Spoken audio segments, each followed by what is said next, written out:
Ya silakan yang terakhir.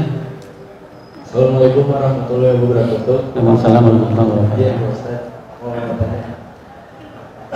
Ini kan saya dulu waktu kelas 6 SD sampai SMK kelas 2 saya kan ikutan bela diri sama guru saya dikasih amalan-amalan kayak masa depan, melihat masa depan.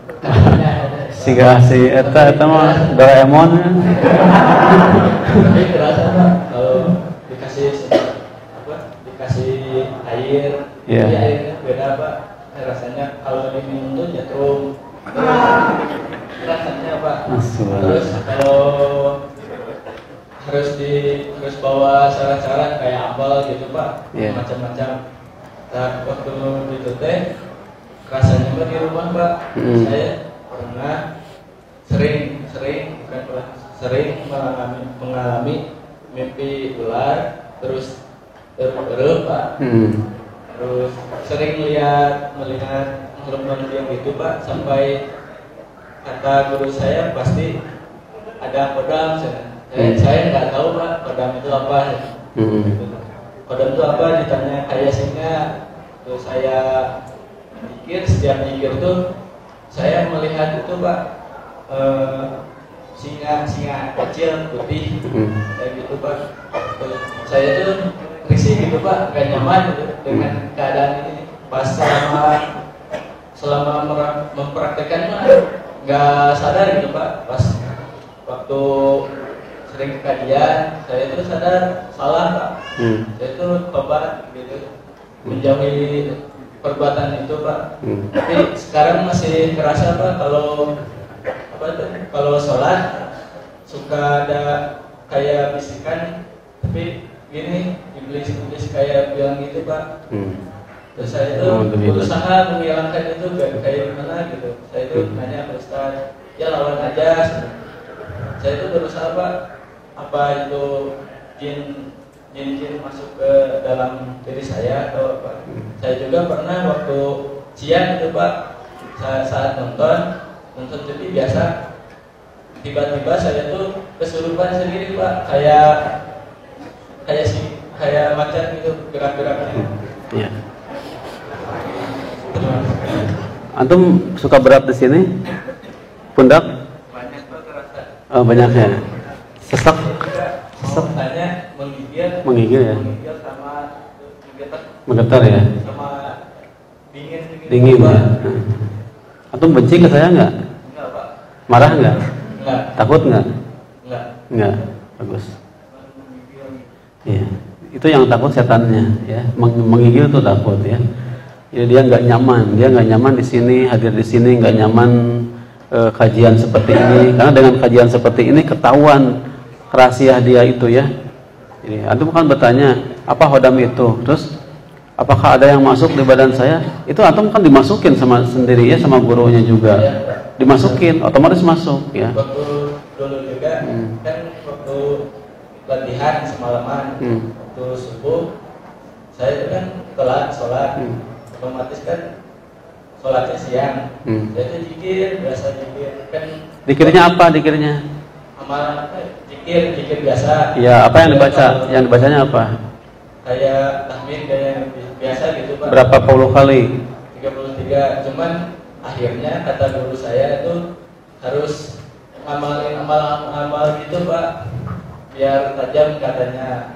Saya itu ngamalin ya, terus pas ngamalin apa ngamalinnya? Ngamalin itu yang kayak kekuatan kayak yang gitu loh. Ya itu akadnya ya. Waktu itu teh tangan saya bisa ngedeteksi kata guru itu. Kalau ngamalin ini pasti bisa ngedeteksi keadaan makhluk itu. Saya tuh tangan tuh langsung otomatis ngikutin itu. Saya nggak tahu langsung jadi naon. Jadi gimana caranya? Iya. Khodam itu pelayan, pembantu ya. Yang melayani kita, yang kita suruh-suruh.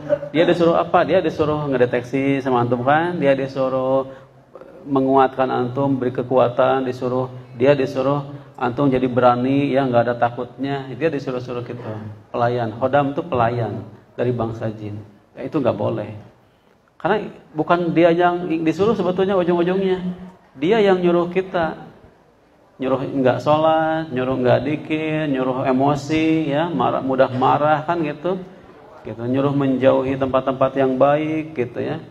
Gitu. Jadi dia modusnya menjaga, modusnya sebagai pelayan, tapi nanti dia yang mengganggu kita, mengendalikan kita, ya. Dia nggak suka kita ke tempat-tempat seperti ini. Apakah antum ada jinnya? Ya antum udah dimasukin kayak gitu ya, bukan ada yang masuk, tapi dimasukin karena antum mengamalkan amalan-amalan itu akadnya. Mungkin dengan pernapasan, ya. Mungkin dengan wirid sekian puluh kali yang tidak ada dasarnya dari Rasulullah SAW, tidak ada sunnahnya. Ada yang dibaca 70 kali, ada yang 100 kali, ada ribuan kali ya. Walaupun yang dibacanya bismillah atau ayat kursi ataupun ayat Al-Quran yang lain. Tapi ditentukan jam sekian, jumlahnya sekian, itu bisa mendatangkan khodam. Karena apalagi tujuannya kan bukan untuk mendapatkan surga, bukan untuk mendapatkan pahala dari Allah. Dia melapatkan itu untuk dapat kekuatan, supaya tahan dibacok, supaya punya pelet, disenangi banyak wanita. Tujuannya untuk selain Allah. Tujuannya itu di situ kesirikannya, ya, kesirikannya di situ. Bahkan ada yang pernah saya ruqyah itu mantan camat di suatu tempat, dia membaca ayat kursi 10.000 kali. 10.000 kali ayat kursi. Yang nyuruhnya kiai ajengan. Ajengannya saum. Ketika si camat itu baca ayat kursi 10.000 kali, ajengannya berpuasa dan tidak berbuka sampai tamat 10.000 kali dibaca. Jadi kata dia, saya juga jadi beban. Kalau saya nggak tamat-tamat, dia nggak buka-buka, gitu ya. Gitu. Akhirnya dia kekeh gitu dibaca sampai 10.000 kali itu 10 hari. Si kiainya nggak seleles gitu ya. Dan itu amalan dari mana itu ya? Jangan percaya kiai ajengan pondok pesantrennya muridnya banyak, kalau amalannya tidak sesuai dengan Rasulullah, tinggalkan. Ambil yang dari Rasul, ambil yang dari Nabi sallallahu alaihi wasallam, tinggalkan yang dari ustadz-ustadz, kiai-kiai kalaupun amalannya seperti itu menyalahi gitu ya. Jadi datanglah khodamnya dari bangsa jin yang membuat dia seperti itu. Termasuk antum juga, tinggalkan amalan-amalan itu, jangan berguru lagi. Tapi itu harus ada akad yang diputus. Jadi cara meruqyahnya antum ikrarkan, ikrar pemutus diucapkan. Bismillah putus ya. Nanti komunikasi lah, nanti saya ajarin ya di WA, saya kirimkan ikrar pemutus. Cuma kalau antum pas mengikrarkan itu, kayaknya antum bakal gitu ya. Sekarang juga antum sudah nggak enak, udah mau ngamuk-ngamuk itu ya. Kalau saya bacain aja ngamuk-ngamuk dia, nggak sembuh sampai setengah jam mungkin ya. Karena banyak, bukan satu. Gitu. Pak Ustadz bisa ningali gitu? Nggak bisa dilihat ya. Saya cuma melihat matanya aja. Ya. Beda matanya, gerakannya, tangannya dan sebagainya kan beda gitu ya. Itulah mungkin. Ya, panitia udah cukup. Kayak masih banyak yang mau tanya, tapi ya nanti aja di luar forum ya. Ini forum umum kan ya, tidak sebebas yang seharusnya. Udah malam juga, mungkin bisa ada yang perjalanan jauh ya. Yang penasaran boleh mungkin ikuti saja di medsos ya, yang milik saya, ataupun bisa bertanya melalui WA. Cuman mungkin jawabnya bisa tidak langsung jawab, jadi ada jeda dulu berapa jam atau berapa hari baru saya jawab gitu ya. Mudah-mudahan saya bisa ngasih solusi, karena tidak boleh bergantung ke seseorang, tidak boleh bergantung ke peruqyah atau siapapun, hanya bergantung kepada Allah. Kecuali kalau memang tidak bisa oleh sendiri, boleh kita minta bantuan orang, sekali dua kali dibantu. Berikutnya ruqyah mandiri yang betul-betul ruqyah mandirinya ya, bukan hanya. Jadi ruqyah mandiri itu bukan hanya baca di tangan, diusapkan, baca di air, diminum, bukan hanya itu. Ya nantilah ada sesi mungkin kapan-kapan lah tata cara ruqyah mandiri ya, secara menyeluruh gitu ya. Ada. Ini kalau saya terangkan lagi panjang lagi waktunya. Karunya. Ya.